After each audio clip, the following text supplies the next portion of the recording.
الشيطان الرجيم بسم الله الرحمن الرحيم والصلاة والسلام على أشرف المرسلين سيدنا محمد وعلى آله وصحبه أجمعين ونعوذ بالله من شرور أنفسنا ومن سيئات أعمالنا من يهد الله فهو المهتد ومن يضلل فلن تجد له وليا مرشدا ونشهد أن لا إله إلا الله وحده لا شريك له ونشهد أن محمدا عبده ورسوله أيتها الأخوات أيها الأخوة أحييكم بتحية الإسلام تحية من عند الله مباركة طيبة السلام عليكم ورحمة الله وبركاته. Le sujet d'aujourd'hui, comme il a été dit dans l'introduction du frère Mansour tout à l'heure, la question des jeunes et de l'extrémisme, et vous avez eu des ateliers ce matin où vous avez discuté de ces questions, ce sont des questions qui sont très importantes, pas simplement parce que l'extrémisme aujourd'hui atteint nos sociétés et parce qu'il y a des actions extrémistes, mais parce que beaucoup plus généralement ça nous demande une réflexion fondamentale sur notre religion, sur notre positionnement et sur nos responsabilités. Parce que autant il y a à comprendre ce que nous défendons, alors on répète effectivement, on répète la question de la voie du juste milieu, de celle qui est la voie de la modération, mais ça ne suffit pas. Dire ceci, ça n'est pas encore avoir touché aux choses essentielles sur lesquelles nous devons nous arrêter. Alors la première des choses, et comme l'a dit encore une fois le frère Mansour, on a un problème de définition. Et on a dans notre longue tradition islamique, on a une véritable culture et méthodologie qui consiste systématiquement d'abord à commencer par les définitions, puis ensuite à développer la réflexion. Vous ne trouvez pas un ouvrage de fiqh ou un ouvrage de science islamique où le savant en question ne commence pas par dire « par tel mot j'entends »,« par tel mot j'entends ». Et des choses qui pourraient paraître simples, hein, je veux dire que ce soit même la notion de fiqh ou de qa'ida, usuliyya ou autre, on commence toujours par les définitions. Et nous, malheureusement, nous sommes à l'époque aujourd'hui de la confusion terminologique. La confusion, on ne sait plus très bien de quoi on parle.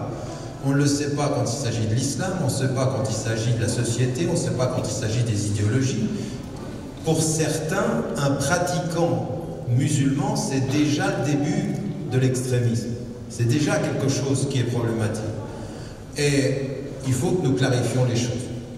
Donc, premier élément sur lequel je vais m'arrêter, c'est la question de la définition. La deuxième des questions sur laquelle il faut qu'on s'arrête aussi, c'est qu'un certain nombre de femmes et un certain nombre d'hommes, quand ils parlent de l'extrémisme ou quand ils voient ce qui se passe, ont une réponse extrêmement rapide en disant « mais ça n'a rien à voir avec l'islam, ceux qui font ça ne sont pas musulmans ». Et ça, il faut qu'on s'arrête là-dessus, parce que ce n'est pas une réponse qui est suffisante. On ne peut pas s'arrêter à cette réponse en rejetant ou en étant dans un état de déni d'une certaine réalité qui peut exister parmi les musulmanes et parmi les musulmans et sur laquelle il faut prendre une position claire. Et troisième élément de mon intervention aujourd'hui, c'est de réfléchir aussi aux causes et avec les causes, comment réagir, comment résister à la tentation extrémiste. Et ça, c'est les causes et la résistance, les causes et la responsabilité. C'est important de s'arrêter là-dessus. Vous savez qu'à l'époque, dans les grands chocs émotionnels, souvent on vous dit que souvent la réaction émotionnelle, c'est de rejeter ou de condamner. Et on vous dit, sous le choc émotionnel, que si vous essayez de comprendre, c'est comme si vous essayiez de justifier. Or, il faut qu'on dise et qu'on répète, si on veut trouver une solution à la tentation extrémiste, il faut la comprendre, il faut comprendre ce qui se passe. On doit condamner, mais on doit essayer de comprendre ce qui se passe. Les gens n'ont pas un comportement totalement irrationnel. Donc la compréhension est l'attitude intellectuelle nécessaire à la solution, mais pas à la justification. Donc comprendre n'est pas justifier. Et aujourd'hui, on est dans une espèce de confusion. Dès que vous essayez de comprendre, on dit « Ah, mais vous essayez ». Et ça nous vient de très loin. Mais ça a commencé à ça vient de très très loin sur le plan historique, mais ça a commencé dans l'histoire récente avec George W. Bush après 2001, qui ne voulait pas qu'on puisse essayer de comprendre ce qui se passe et qui disait soit vous êtes avec nous, soit vous êtes contre nous. Si vous êtes avec nous, vous condamnez, point. Mais vous n'essayez pas de comprendre. Et ça, c'est une attitude qui ne peut pas être. On ne peut pas accepter ça. Donc, comprenez bien ce que je suis en train de dire. Une analyse de compréhension qui jamais ne tombe dans la justification, la condamnation des actes contre les innocents, que ce soit d'ailleurs aux États-Unis, ou que ce soit à Londres, ou que ce soit à Paris, ou que ce soit à Damas, ou que ce soit à Bagdad, ou que ce soit au Yémen, ou que ce soit n'importe où dans le monde, c'est la même condamnation. On n'aura pas non plus de condamnation sélective. On ne s'émeut pas quand Paris tombe et on se tait quand Tunis ou quand Bagdad ou quand Damas tombe sous les mêmes balles et les mêmes innocences meurent. Et donc là, il faut aussi avoir une attitude de principe. Les morts ont tous la même dignité et nos larmes doivent avoir toujours la même force et le même rejet de ces indignations sélectives qui traversent le monde aujourd'hui. Alors, ça m'amène à dire une première des choses. J'aimerais vous introduire à ce sujet de façon un tout petit peu particulière. Et moi, si on répète que l'islam est la voie du juste milieu, c'est qu'en fait, la voie du juste milieu, c'est pas simplement la voie entre l'extrême politique à gauche ou l'extrême politique à droite. C'est une conception de la vie qui est fondée sur l'équilibre. Et cette conception de la vie qui est fondée sur l'équilibre, Allah subhanahu wa ta'ala nous dit une chose qui est très importante. Il est le seul unique. La ilaha illa hu. Allah la ilaha illa hu, il est le seul unique. Wa min kulli shay'in khalaqna zawjayn. Tout le reste est double. Tout est double. La lutte contre l'extrémisme, avant de se poser la question de l'extrême, c'est de comprendre que tout doit trouver son équilibre. Wa aqimul wazna bil qist wa la tukhsirul mizan. Et le wazn wal mizan, c'est la balance. Et dans Surat Ar-Rahman, Allah subhanahu wa ta'ala, tout de suite après avoir dit Ar-Rahman, allama al-Qur'an, khalaqa al-insan, allamahu al-bayan, tout de suite après ça, ce qu'il dit, la chose la plus difficile dans la vie, c'est la balance. C'est l'équilibre des choses. Vous êtes deux, entre un homme et une femme, l'équilibre. Entre les éléments du plus ou du moins, l'équilibre. L'équilibre, c'est ça la voie médiane. Mais il ne faut pas uniquement faire de la lutte contre l'extrémisme uniquement une affaire politique. C'est un chemin de vie. Tout ce qui est la voie, puis nous t'avons mis sur une voie, cette voie qui est la charia, qui n'est pas le code. C'est pas uniquement la loi. Même la loi, qu'est-ce qu'il y a dans la loi? Même dans la loi, qu'est-ce qu'il y a? Il y a la loi, qui est la règle, et il y a la norme, qui est la valeur. Entre la norme et la loi, il faut un équilibre. Parce que si vous n'avez pas d'équilibre entre la valeur et la règle, vous allez être des gens qui se soumettent à la règle, mais vous ne comprendrez pas la norme.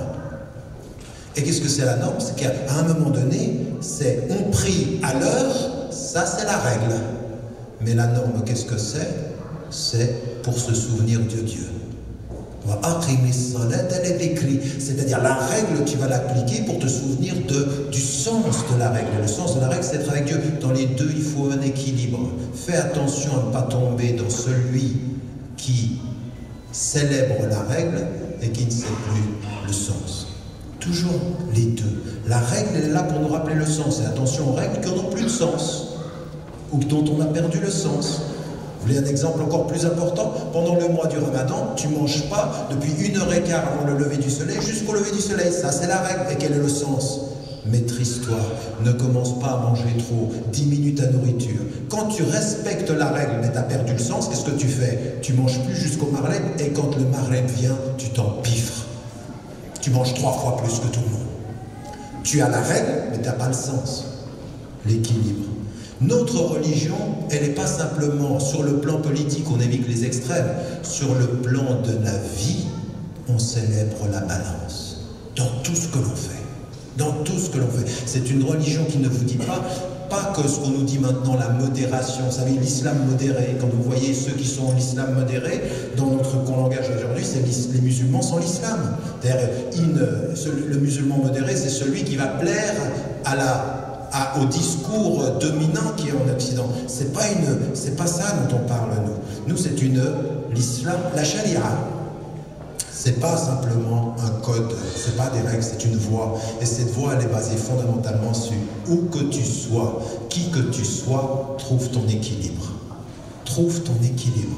Trouve ton équilibre entre ton esprit et ton cœur, entre ton corps et ton esprit, entre ta foi et ta raison, entre toi et ta femme, entre toi et tes enfants, entre tes enfants et tes parents, entre toi et la nature, entre toi et l'animal. L'équilibre, c'est la chose la plus difficile. Au point que l'islam, c'est un djihad de l'équilibre. Et l'équilibre, qu'est-ce que c'est? C'est la paix. Qu'est-ce que c'est l'équilibre? C'est quand ta question a trouvé sa réponse. C'est quand ton cœur a trouvé sa lumière. C'est quand ta raison a trouvé le raisonnement. C'est quand ton corps, il a une satisfaction. La paix et salam, c'est l'équilibre. Toujours. Et salam, c'est toujours l'équilibre de deux. Mais vous comprenez pourquoi je suis en train de dire ça? Je suis en train de dire ça parce qu'on est en train de nous réduire à quelque chose qui nous dit, dites-nous l'équilibre uniquement sur le plan politique. Non, mais nous, c'est toute la vie qui doit être comme ça. C'est de notre relation à Dieu, à notre relation à la terre, à notre relation aux êtres humains, à notre relation à tout. Nous sommes fondamentalement une communauté qui est appelée à l'équilibre. La chose la plus difficile qui soit. Et ensuite, dès qu'on a dit ceci, alors qu'est-ce que c'est l'extrémisme? L'extrémisme, c'est avoir perdu le sens de l'autre, de celui qui va permettre de l'équilibre. C'est-à-dire, à partir d'un certain moment, lire le Coran et prendre certains versets du Coran et ne pas comprendre que d'autres versets du Coran vous permettent d'avoir l'équilibre. C'est sortir le texte de son contexte, parce que le texte, l'équilibre de la compréhension du texte, qu'est-ce que c'est? C'est le texte et le contexte. Si tu enlèves le contexte et que tu prends que le texte, tu es dans le déséquilibre et tu as une lecture tronquée. Le texte coranique est éternel, mais il est révélé dans le temps. L'équilibre entre l'éternel et le temps. Le texte, il est révélé dans un contexte où tu dois sortir le principe au-delà du temps, entre le temps et l'éternité. Comment tu sors le principe éternel de la lecture contextuelle? Oui, c'est tout comme ça. Notre religion, c'est tout ça. C'est un appel à la modération intellectuelle, à l'humilité intellectuelle. Et donc l'extrémisme, c'est quand cet équilibre-là est perdu. Quand cet équilibre-là, il est perdu. Et c'est ça qu'on a envie de faire comprendre à nos jeunes. Aujourd'hui, les jeunes, par rapport à l'extrémisme, il faut qu'ils comprennent ceci. Vous avez un effort de compréhension. La première protection à l'extrémisme de la pensée, c'est l'intelligence de la compréhension. C'est de comprendre, c'est l'éducation. C'est s'éduquer. Et c'est pour ça que le Coran dit, au moment où il est révélé, Iqra, ça veut dire lis. Mais qu'est-ce que ça veut dire lis? Comprenez bien, ne peut lire que celui qui comprend. On ne lit pas quand on ne comprend pas. Les animaux sans conscience de soi ne lisent pas. Ils observent et réagissent. Mais dès que tu lis, ça veut dire que tu as une intelligence. Et dès que tu as une intelligence, c'est-à-dire que tu dois comprendre. Et cette compréhension-là, c'est la première des protections à l'extrémisme. C'est de comprendre ce dont on parle. Et donc ici, ce qu'on va mettre en évidence, c'est déjà de parler d'extrémisme. Première des choses qu'on va éviter, c'est des propos aujourd'hui qui sont devenus à la mode. Nous, on a commencé en 2005 à parler de ceci avec le gouvernement britannique, quand il s'est passé en 2005 les interventions. Et eux, ils parlaient de radicalisation. Et nous, on leur a dit, non, la radicalisation, ça ne va pas, le mot ne va pas. Parce que dans le profil des jeunes qui s'étaient engagés, quand vous dites radicalisation en français, ça veut dire vous avez commencé à pratiquer votre religion, vous avez commencé à avoir une lecture plus dure, et puis vous êtes allé vers une radicalité. La réalité, c'est que de tous les jeunes qui sont partis, soit de Suisse, soit de Hollande, soit de Belgique, soit d'Angleterre, et qui partent de l'Europe, ou même ceux qui partent de l'Afrique du Nord, du Maroc ou de la Tunisie, l'immense majorité d'entre eux, à quelques exceptions très notables, mais l'exception ne confirme pas la règle ici, ce sont effectivement des jeunes qui n'ont que très peu de pratiques religieuses. Pour certains, c'est 6 mois, pour d'autres, c'est 2 semaines, et à Nice, c'était une nuit. Et donc, en l'occurrence, la radicalisation, le mot ne va pas. Ne va pas parce que ce n'est pas un processus. Si vous dites radicalisation, vous allez dire que la cause, elle est strictement religieuse. C'est une compréhension de l'islam qui va se durcir. Or, ce n'est pas du tout ce qui se passe. Pour certains d'entre eux, la veille de l'attentat qu'ils vont mener, ils sont en boîte de nuit. Il y en a un, quand on l'arrête, il est en situation d'overdose, pas d'overdose, il est sous l'influence de la drogue, de façon, on dit, il était high, c'est-à-dire il ne savait plus où il en était. Donc on a de ce point de vue-là à faire très très attention. Sur le plan de la terminologie, le mot de radicalisation ne représente pas ce que l'on sait en fait, en nombre et en profil des gens. Par contre, il y a quelque chose qui est un basculement. À un moment donné, quelque chose se passe dans la vie de quelqu'un, il bascule. Et donc ce basculement, il peut avoir plein de raisons chez les jeunes. Il peut être dû, et on le sait par rapport au profil, chez quelqu'un qui vit une frustration prolongée. Et parfois il est peu éduqué, parfois il est éduqué. Et qui vit dans la société, il se cogne à des murs. C'est-à-dire il n'arrive pas à trouver une reconnaissance sociale. Et là, à un moment donné, si vous êtes au bon moment et que vous êtes sur Internet et que vous avez à rattraper cet esprit-là et à lui tourner la tête, à faire un lavage de cerveau, comme ça se passe, parce que les vidéos, je reviens des États-Unis là maintenant, et on parlait de l'extrémisme. Et ils ont fait toute une étude sur les vidéos. 622 vidéos, 632 vidéos. Et ils analysent les vidéos. Sur 632 vidéos, il y a 7% de ces vidéos qui font référence à la religion. Le contenu des vidéos, c'est « tu seras un héros », « tu vas défendre la grande cause », c'est travailler sur la personnalité des jeunes, pas sur la référence. 7%, 93%, 93% du discours, il est lié à toute autre chose. Et on réussit à les prendre par là. Ça veut dire qu'on joue sur la frustration, on joue sur le malaise, et on joue sur un ordre du monde où on a l'impression aujourd'hui que tu vaux pour rien. Oui, on joue sur cet élément-là. Donc il faut bien se rendre compte. Je veux dire, c'est pas moi qui vous le dis ça, hein. C'est une étude qui sort du Jimmy Carter Institute à Atlanta. Là, la semaine dernière, il dit 7,3%. C'est rien du tout. Ça veut dire que les vidéos utilisent périphériquement le fait religieux. Mais c'est pas l'essence. Et donc là, on s'aperçoit qu'effectivement, il y a, de ce point de vue-là, des expressions de ce discours-là qui est lié à l'extrémisme. Et l'extrémisme, qu'est-ce que c'est? Ça va être, en l'occurrence, de lire le Coran, nos références, en mettant en évidence que l'expression de l'autre est celui qui te met en danger et que tu as droit à pouvoir le tuer. En d'autres termes, cette idée, qui est très ancienne, hein, elle existait chez les Khawarij, elle est très ancienne dans notre histoire, de personnes qui vous disent, si tu sors de l'islam dans ton comportement, ou dans ton expression, ou dans la façon de se situer, ton sang devient halal. C'est-à-dire déjà pour le musulman, et alors à plus forte raison pour le non-musulman, pour la personne qui est d'une autre tradition religieuse. Ça, c'est des lectures qui sont des lectures extrémistes, et qu'il faut reconnaître pour telles. On ajoutera violent par le fait que la lecture extrémiste qui n'est plus équilibrée va ajouter le fait du caractère licite de la violence, c'est-à-dire de tuer ou de s'en prendre soit à des autorités, soit à des individus.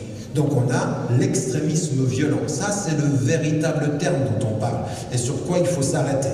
Ça n'est pas la radicalisation ou ça n'est pas non plus la notion de fondamentalisme. Il y a un mot qu'on utilise aussi beaucoup, dont aucune institution internationale n'a finalement accepté une définition qui soit officielle, c'est le terrorisme. C'est un problème, le terrorisme, en termes de définition, parce que dès que vous l'utilisez pour des individus, pour des groupes, vous devriez aussi pouvoir l'utiliser pour des États. Parce que vous voyez que des États font ce que font des groupes. Et donc là, on préfère ne pas en parler. Parce qu'il y a des terrorismes d'État. Qu'est-ce que c'est qu'un État qui va bombarder des innocents et qui bombarde des écoles? C'est quoi? On appelle ça comment? Quand l'État touche des innocents, ça s'appelle usage légitime de la force. Quand des groupes touchent des innocents, terrorisme. Vous pourriez faire différemment, vous pourriez dire quand un État touche de façon volontaire des innocents, terrorisme d'État. C'est-à-dire une décision.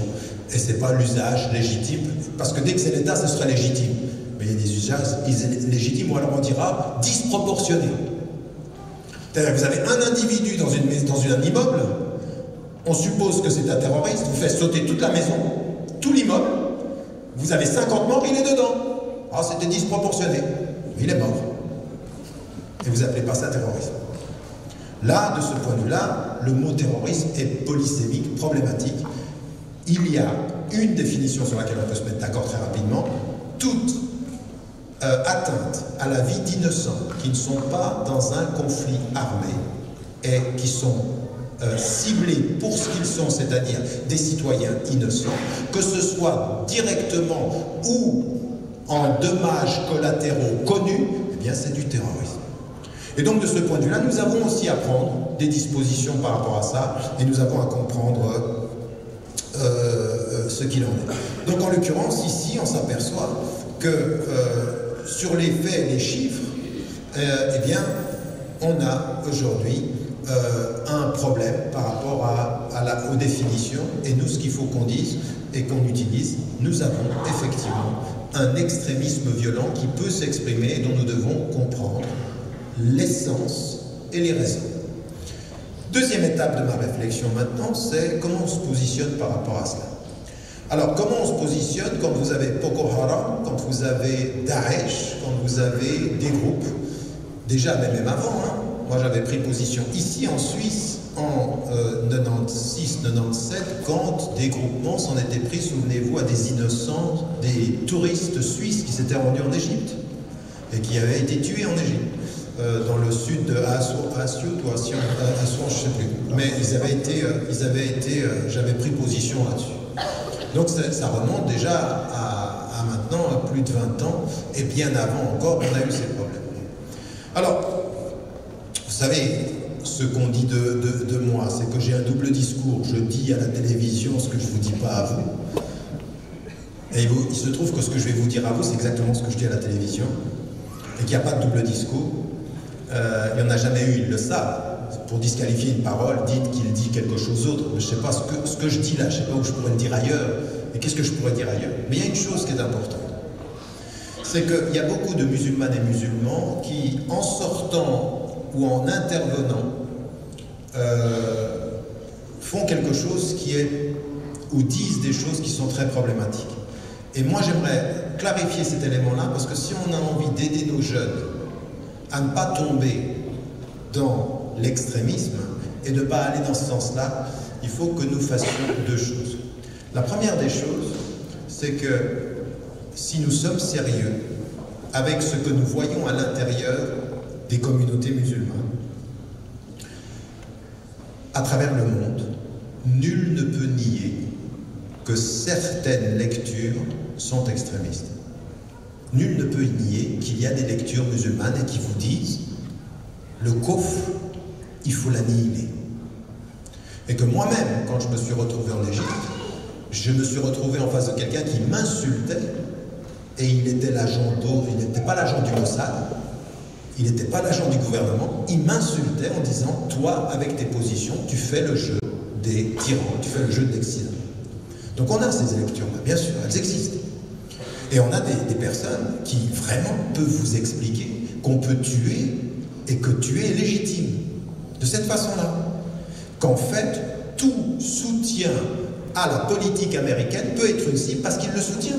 Et il va utiliser la démocratie contre lui en disant « Mais lui, c'est un démocrate, donc il a voté pour ce président, donc il est responsable. » Vous ne pouvez pas nier ça. Et vous ne pouvez pas nier non plus qu'à un moment donné, il faut prendre une position. Est-ce que ceux qui font cela et qui se présentent comme des musulmans, est-ce qu'ils sont musulmans, oui ou non? Alors non, on a deux réponses. Ce n'est pas des musulmans, ça n'a rien à voir avec l'islam. Merci, venez la semaine prochaine. Ça ne peut pas aller. Ils sont musulmans et nous, on ne va pas faire avec eux ce qu'eux, ils font avec nous. Puisque moi, là, maintenant, je suis dans une liste, je suis sur 2 vidéos de Daesh, où, sachez-le, je suis plus dangereux pour l'islam, selon eux, que les non-musulmans. Littéralement. Et ça veut dire quoi? Ça veut dire son sang à lui, il est halal. On peut le tuer.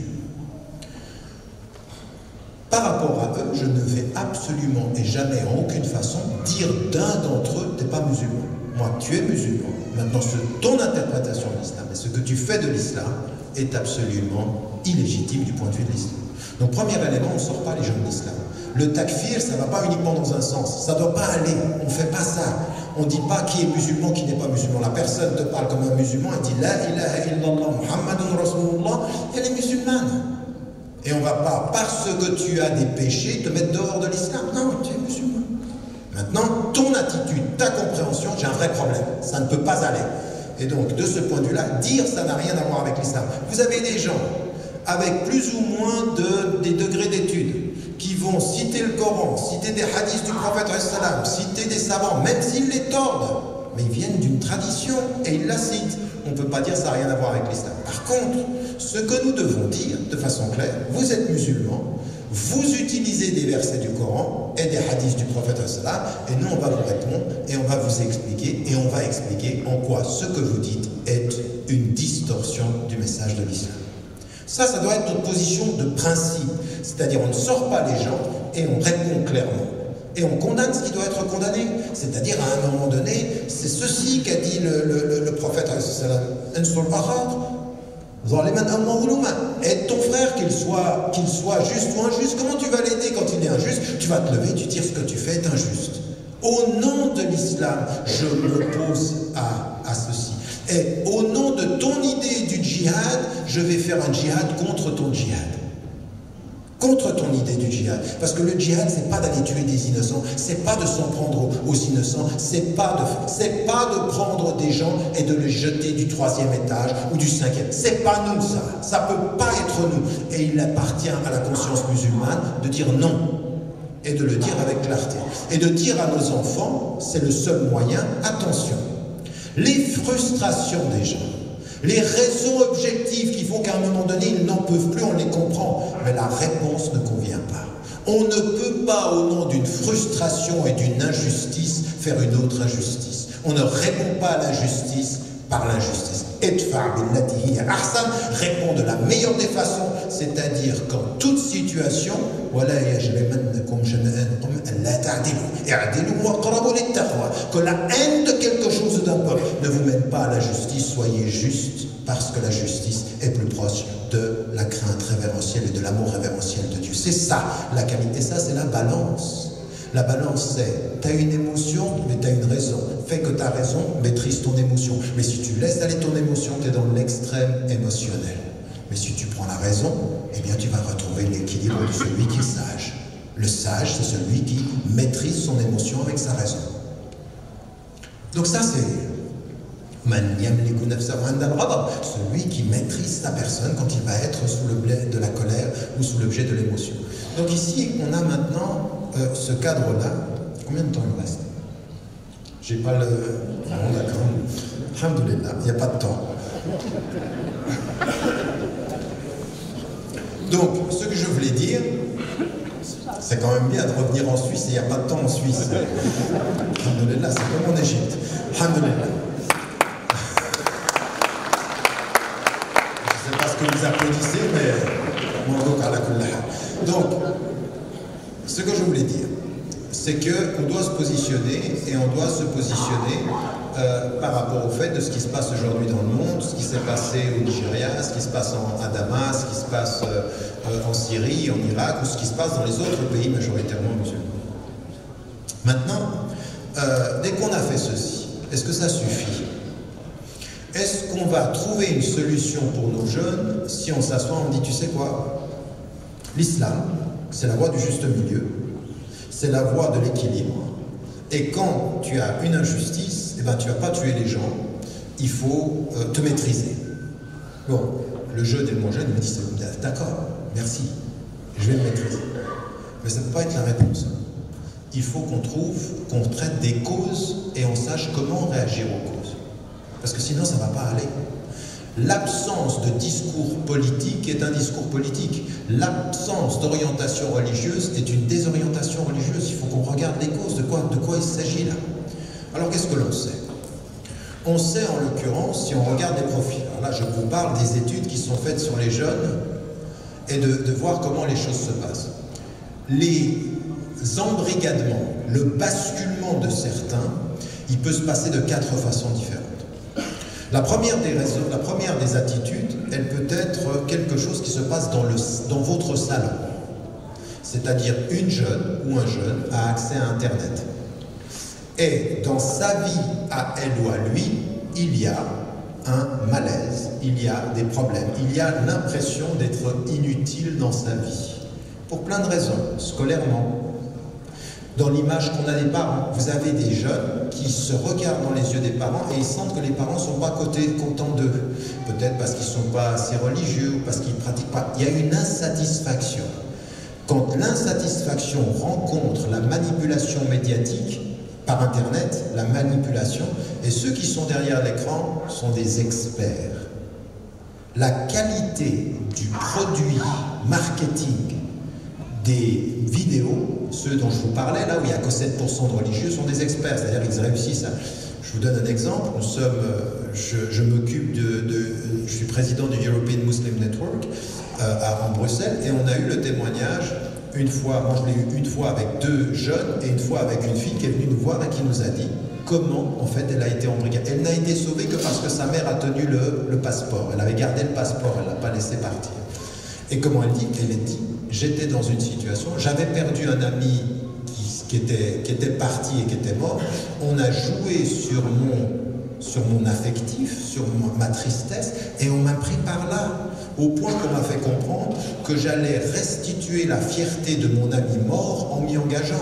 Donc tristesse, fierté, frustration, on travaille là-dessus. Puis après, c'est des choses de fou qu'on vous raconte. La fille qui la retrouve et qui va l'emmener, et qui veut l'emmener en Syrie, mais quand elle passe, on est vendredi, il passe à côté de la mosquée et elle dit, ben, ça serait bien qu'on aille prier, la jeune fille elle lui dit, non, non, c'est pas besoin maintenant, on ira la semaine prochaine. Aucune connexion à la religion. Tout l'embrigadement est strictement politique. Donc ça, c'est un premier cas de figure. Il me reste 5 minutes. C'est sérieux. Mais dis donc, c'est la Suisse, alors vraiment, il n'y a pas de temps avant et 5 minutes après. Non mais je comprends. Donc la deuxième des choses, c'est la rencontre personnelle. Et qui se fait rarement dans les mosquées. C'est-à-dire, elle se fait à la périphérie. Elle se fait dans des lieux où, par exemple, on le sait, 2005, 2001, jusqu'à maintenant, les gens ne les rencontrent pas dans les mosquées. On les rencontre à l'extérieur. On les rencontre dans des lieux qui sont des lieux de marginalité, même dans des lieux où il y a de la drogue. C'est-à-dire des lieux de désocialisation. Et on les ramène. D'accord? Donc ça, c'est des profils. Vous avez tous ceux qui vous disent aujourd'hui les salafis vont directement... c'est pas vrai ça. En fait, même si on est contre la pensée littéraliste salafi, on est obligé de se rendre compte, fait à l'appui, chiffre à l'appui, qui sont très très peu ceux qui ont fait ce chemin-là. Très peu. Les autres, c'est de ce point de vue-là. Troisième des facteurs, la prison. Troisième des facteurs, la prison. Les études sur comment en prison, dans la situation de vulnérabilité, on les tire, sont assez sidérantes. C'est-à-dire une radicalisation qui se fait en prison ou à la sortie de prison, quand vous êtes dans une situation de vulnérabilité. Ou de drogue. Encore une fois, ceux qui sont dans la drogue et qui sont liés par ça. Et la quatrième des raisons, il faut la dire, parce qu'on ne la dit pas suffisamment, ce sont des services de renseignement. Les services de renseignement, on le sait aujourd'hui dans tout ce qu'on appelle ceux qui s'infiltrent et qui vont utiliser le FBI. Il y a eu un livre qui est sorti là-dessus et le FBI explique, mais c'est vrai pour la France, comme c'est vrai pour la Suisse d'ailleurs en l'occurrence, que des connexions existent entre, je veux dire, je ne sais pas si vous avez lu l'histoire de Mera, mais l'histoire de Mera, à 3 reprises, il est en relation avec les services français. Donc il parle avec les services français. Et à un moment donné, le FBI explique, en fait, par rapport aux terroristes, qu'est-ce qu'on fait? On les pousse pour voir s'ils vont le faire. Et s'ils font, donc ce sont. Ou s'ils sont prêts à le faire, ce sont. Donc on pousse pour savoir ta potentialité vers le terrorisme. Donc là aussi, on le sait, on sait qu'en fait, c'est une façon de surveiller. Mais si vous lisez l'histoire de la lutte contre la drogue aux États-Unis, vous apercevez qu'ils faisaient exactement la même chose. Ce sont des programmes d'infiltration. Et on pousse, et on pousse, et on pousse. Et à un moment donné, il y en a un qui vous échappe, il y en a un qui fait quelque chose. Est-ce que c'est tout manipulé? Non. Mais est-ce qu'il y a une relation entre les services de renseignement et des jeunes qui partent? Mais tout le monde le dit. Toute relation sérieuse, on sait. Alors, après, c'est sans conspiration, c'est de dire jusqu'à où on va, jusqu'à où on a laissé aller la personne. Est-ce qu'on voulait qu'elle aille jusque-là? Le FBI vous dit, nous, on essaie juste de tester, de savoir s'il va y aller. S'il y va, on l'arrête avant qu'il y aille. Donc vous voyez qu'il y a des jeunes drogués, vulnérables socialement. On a 2 cas, par exemple, de jeunes à Washington, drogués, totalement vulnérables. Ils n'ont rien fait, mais ils ont commencé à entrer en discussion. Ils sont, à l'heure où je vous parle, en prison, ils n'ont rien fait. Ils n'ont rien fait, mais potentiellement, ils auraient pu. Donc on a mesuré leur faiblesse psychologique et on les met en prison parce qu'ils auraient pu faire. Donc là, vous avez 4 cas de figure. De ce point de vue-là, il faut que nous, on se dise, sur ces causes, on fait comment? Ensuite, il y a une 5e cause, elle est importante, c'est une lecture du monde. C'est-à-dire, vous êtes en train de nous tuer, vous êtes en train d'humilier les peuples, et donc on va aller contre cette humiliation-là. Et ça, c'est une lecture politique importante. C'est-à-dire, Al-Qaïda, souvenez-vous, Ayman al-Zawahiri, qu'est-ce qu'il dit? Il dit, on a tué le dictateur en Égypte, vous en avez mis encore un pire, alors on va vous tuer vous, puisqu'on a compris que c'est vous le problème. C'est pas Moubarak ou c'est pas Sadat, c'est ceux qui le soutiennent. Donc dans la logique de tuer les innocents là-bas, c'est quelque chose d'absolument à condamner. Mais il y a quelque chose de logique là derrière. Dans ce que dit Ayman al-Zawahiri, il y a une chose que personne ne peut nier. Tous les dictateurs arabes ont été soutenus par l'Occident. Tous sans exception jusqu'à aujourd'hui. Tous. C'est-à-dire que ceux qui... Donnez-moi un dictateur qui n'a pas quelque part le soutien d'un gouvernement. Donc, ce qu'il dit est juste, la réponse est fausse. C'est-à-dire que le constat objectif est juste, la réponse est fausse. Qu'est-ce qu'il faut faire? Ce qu'il faut faire de ce point de vue-là, et ça c'est notre travail, c'est qu'à partir d'un certain moment, il faut analyser toutes ces causes-là et faire un travail ensemble. Ce n'est pas les musulmans contre la société, c'est dans la société qu'est-ce qu'il faut faire. Premier élément.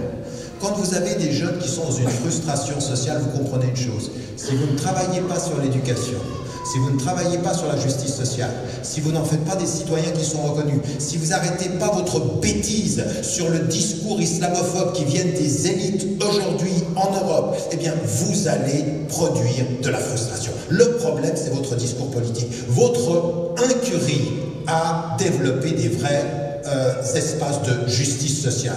Alors encore une fois, quand on dit ça, vous voyez, quand je dis ça, il dit, ah, ça veut dire qu'il ne le justifie jamais. Aucune justification à la terreur. Mais quand on regarde les causes, si quelqu'un se sent frustré dans une société, parce que chaque fois qu'il arrive, on lui fait rappeler que c'est un arabe, ou un noir, ou un musulman, que son foulard c'est ci, que son foulard c'est ça, évidemment qu'à un moment donné, il va se dire, mais dans quel pays je suis? Je voulais être suisse, je voulais être français, on ne veut pas de moi. Donc si on ne veut pas de moi, je vais faire qu'ailleurs, on me célèbre différemment. qu'on me voit différemment. Je vais trouver mon honneur ailleurs que dans l'indignité que vous faites vivre tous les jours. Premier élément, l'éducation et la reconnaissance de l'individu. C'est ça. Et donc aujourd'hui, ceux qui luttent contre l'extrémisme en entretenant l'islamophobie font deux erreurs parce qu'ils ajoutent l'une à l'autre. C'est-à-dire ils entretiennent un discours qui va produire l'autre sur la question de la frustration. Sur la question Internet, évidemment il faut de la sécurité. Évidemment qu'il faut à un moment donné, on ne peut pas laisser dire n'importe quoi sur Internet. Mais évidemment, donc à partir d'un certain moment, les parents, faites attention à ce que vous laissez voir à vos enfants sur Internet, ça c'est grave. Et les accès à Internet, ça c'est très important. Aujourd'hui, Internet, c'est une mine d'informations positives, mais c'est un océan de possibilités négatives. Il faut faire très attention à ça, et ça c'est la responsabilité des parents aussi. Bien entendu qu'on attend des autorités qui ne laissent pas n'importe quoi et n'importe... Il y a des choses que vous voyez sur Internet, mais c'est choquant, c'est extrêmement choquant. Donc de ce point de vue-là, la maîtrise d'Internet n'est pas dans la censure d'État, mais dans la responsabilisation des parents, dans notre responsabilité aussi. Puis il faut se rendre compte aussi que là aussi il y a des manipulations. Je vous rappelle quand même que le centre islamique de Genève, il y a quelqu'un qui a été envoyé des services de renseignement suisses pour aller essayer de mettre sur le centre islamique des liens avec des groupements terroristes pour faire des liens. Il y a des manipulations extraordinaires. Là, il faut être une vigilance.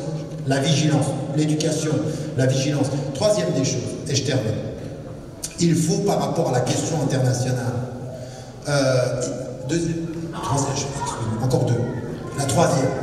La troisième, c'est qu'à un moment donné, nous sommes des citoyens. Et la majorité d'entre vous, aujourd'hui, vous êtes des citoyens suisses, ou des citoyens français, ou des citoyens européens. À un moment donné, il faut que nous nous engagions dans ces pays, dans nos pays. Nos pays, nous sommes Suisses, moi je suis Suisse et citoyen suisse, pour dire à nos gouvernements, attention s'il vous plaît, à ne pas faire de la lutte contre l'extrémisme un plan de sécurité qui nous enlève nos droits. Au point que maintenant, quand on vous parle, tout ce qu'on dit, ça peut être suspecté. Moi j'ai le droit de poser des questions à mon gouvernement. Qu'est-ce que vous faites? Comment vous faites? Moi je suis prof à Oxford. À Oxford aujourd'hui, on nous demande de surveiller nos étudiants par crainte d'une possible radicalisation. Mais qu'est-ce qui se passe? Qu'est-ce qui se passe par rapport à la liberté d'expression? Et qu'est-ce qu'on va suspecter la semaine de soutien à la Palestine? Ah tiens, la semaine de soutien à la Palestine, elle est radicalement plus radicale que d'aller manger au CRIF en France. Vous voyez ce que je veux dire? À partir d'un certain moment, il y a 2 poids 2 mesures. Et que nous, aujourd'hui, il ne faut pas qu'on laisse passer ça. Nos jeunes, il ne faut pas qu'ils nous sentent comme des lâches. Nos jeunes, il faut qu'ils sentent qu'on est contre la violence, mais qu'on est courageux. Qu'on a une parole de courage. Le courage politique, c'est sans violence dire certaines vérités.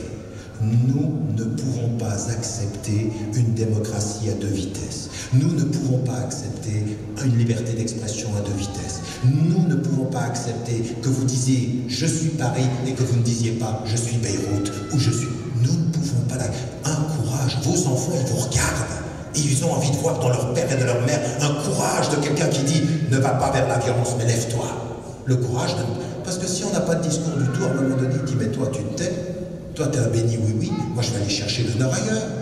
Un vrai courage, jamais dans la violence, mais toujours dans la clarté, de pouvoir dire, par exemple, on a envie de nous faire taire sur certaines... Et c'est pas simplement les Rohingyas aujourd'hui, il faut parler des Rohingyas, mais le musulman et la musulmane suisse et du côté des opprimés, quelle que soit leur religion. Et nos enfants, ils nous regardent, ils ont envie qu'on ait du courage. Si tu veux pas que je devienne violent, sois sage dans le courage. Sois courageux et sage. Dernier élément, ça veut dire aussi la question internationale, de ne pas se taire et de dire à nos enfants, tu veux aider les Palestiniens? Tu veux aider les Africains?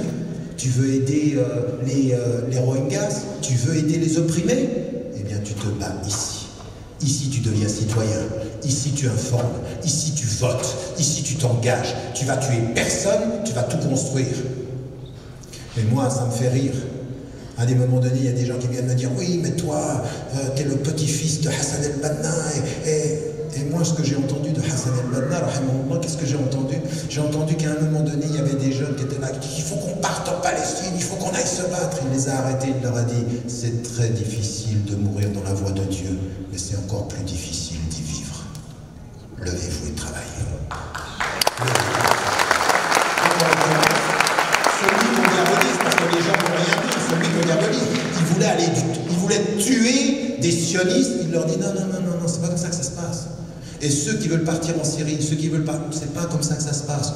Tu lèves tes manches, tu travailles à l'école, tu apprends à parler, et tu te bats pour devenir un citoyen qui va faire entendre une parole ici, de justice, de dignité. C'est ça la lutte contre... Mais je ne te demande pas d'être un lâche invisible. Je te demande d'être un courageux visible, non pas dans le fait de tuer, mais dans le fait de parler, dans le fait de dire, dans le fait de partager avec les gens, et pas simplement entre musulmans. Tu as énormément de citoyens, ici en Suisse, qui sont plus courageux que beaucoup de musulmans.